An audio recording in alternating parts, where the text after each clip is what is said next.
Hey guys, Lord Naren White here, the Holy Ghost, the one true God. Back with you with the next video in my series reading The Picture of Dorian Gray by Oscar Wilde. Without further ado, returning to The Picture of Dorian Gray as read by Lord Naren White. Lord Henry came over and examined the picture. It was certainly a wonderful work of art and a wonderful likeness as well. "My dear fellow, I congratulate you most warmly," he said. "Mr. Gray, come and look at yourself." The lad started, as if awakened from some dream. "Is it really quite finished?" he murmured, stepping down from the platform. "Quite finished," said Hallward. "And you have sat splendidly today. I am awfully obliged to you." "This is entirely due to me," broke in Lord Henry. "Isn't it, Mr. Gray?" Dorian made no answer, but passed listlessly in front of his picture and turned towards it. When he saw it, he drew back, and his cheeks flushed for a moment with pleasure. A look of joy came into his eyes as if he had recognized himself for the first time. He stood there motionless and in wonder, dimly conscious that Hallward was speaking to him, but not catching the meaning of his words. The sense of his own beauty came on him like a revelation, and he had never felt it before. Basil Hallward's compliments had seemed to him to be merely the charming exaggerations of friendship. He had listened to them, laughed at them, forgotten them. They had not influenced his nature.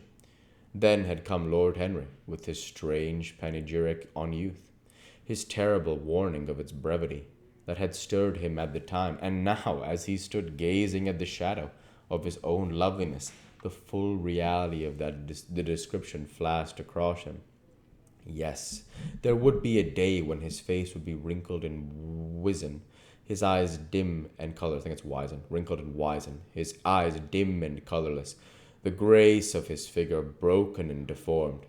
The scarlet would pass away from his lips, and the gold steal from his hair. The life that was to make his soul would mar his body. He would become ignoble, hideous, and uncouth. As he thought of it, a sharp pang of pain struck like a knife across him, and made each delicate fiber of his nature quiver. His eyes deepened into amethyst, and a mist of tears came across him. He felt as if a hand of ice had been laid upon his heart. "Don't you like it?" cried Hallward at last, stung a little by the lad's silence, and not understanding what it meant. "Of course he likes it," said Lord Henry. "Who wouldn't like it? It's one of the greatest things in modern art. I will give you anything you like to ask for it. I must have it. It is not my property, Harry." "Whose property is it?" "Dorian's, of course." "He's a very lucky fellow. How sad it is," murmured Dorian Gray, with his eyes still fixed upon his portrait. "How sad it is! I shall grow old and horrid and dreadful. But this picture will always remain young. It will never be older than this particular day of June, if it was only the other way. If it was I who were to always be young, and the picture that were to grow old. For this, I would give everything. Yes, there is nothing in the whole world I would not give. You would hardly care for that arrangement, Basil," cried Lord Henry, laughing. "It would be rather hard lines on you." "I should object very strongly, Harry." Dorian Gray turned and looked at him. "I believe you would, Basil. You like your art better than your friends. I am no more to you than a green bronze figure, hardly as much, I dare say." Hallward stared in amazement. It was so unlike Dorian to speak like that. What had happened? He seemed almost angry. His face was flushed and his cheeks burning. "Yes," he continued, "I am less to you than your ivory Hermes, or your silver fawn. You will like them always. How long will you like me? Till I have my first wrinkle. I suppose I know now that when one loses one's good looks, whatever they may be, one loses everything. Your picture has taught me that. Lord Henry is perfectly right. Youth is the only thing worth having. When I find that I am growing old, I will kill myself." Hallward turned pale and caught his hand. "Dorian! Dorian!" he cried. "Don't talk like that. I have never had such a friend as you, and I shall never have such another. You are not jealous of material things, are you? I am jealous of everything whose beauty does not die. I am jealous of the portrait you have painted of me. Why should it keep what I must lose?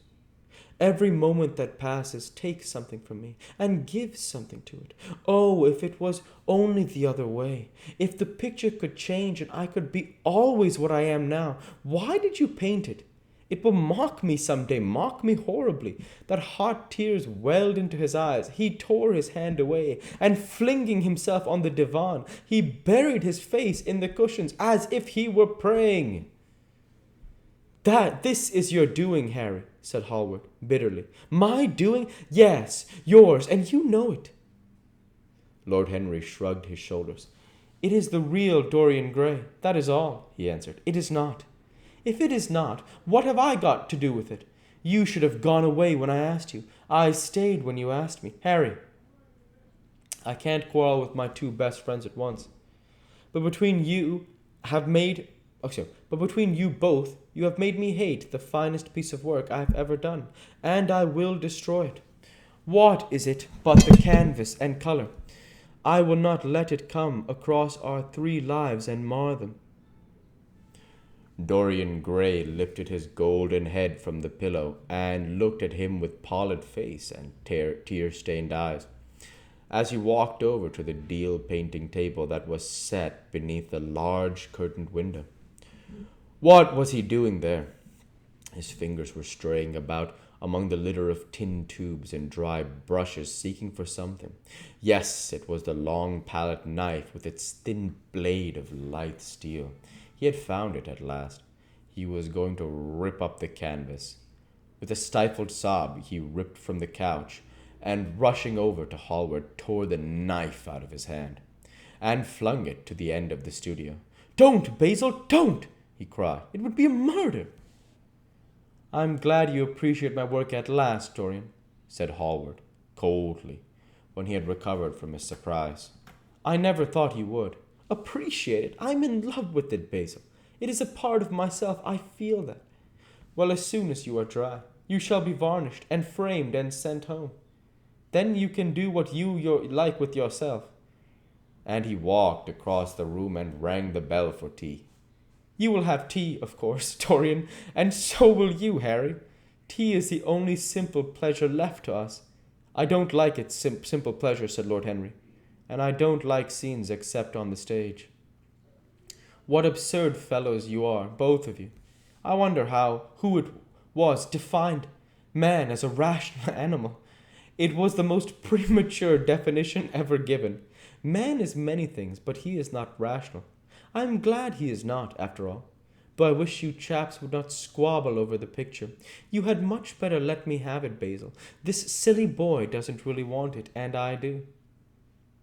If you let anyone have it but me, Basil, I will never forgive you," cried Dorian Gray, "and I don't allow people to call me a silly boy. You know the picture is yours, Dorian. I gave it to you before it existed, and you know you have been a little silly, Mr. Gray, and that you don't really mind being called a boy." I should have minded very much this morning, Lord Henry." "Ah, this morning. You have lived since then." There came a knock at the door, and the butler entered with the tea tray and set it down upon a small Japanese table. There was a rattle of cups and saucers, and the hissing of a fluted Georgian urn. 2 globe-shaped china dishes were brought in by a page. Dorian Gray went over and poured the tea out. The 2 men sauntered languidly to the table and examined what was under the covers. "Let us go to the theatre tonight," said Lord Henry. "There's sure to be something on, somewhere. I have promised to dine at White's, but it is only with an old friend, so I can send him a wire and say that I am ill, or that I am prevented from coming in consequence of a subsequent engagement. I think that would be a rather nice excuse." It would have the surprise of candor. It is such a bore putting on one's dress clothes, muttered Hallward. And when one has them on, they are so horrid.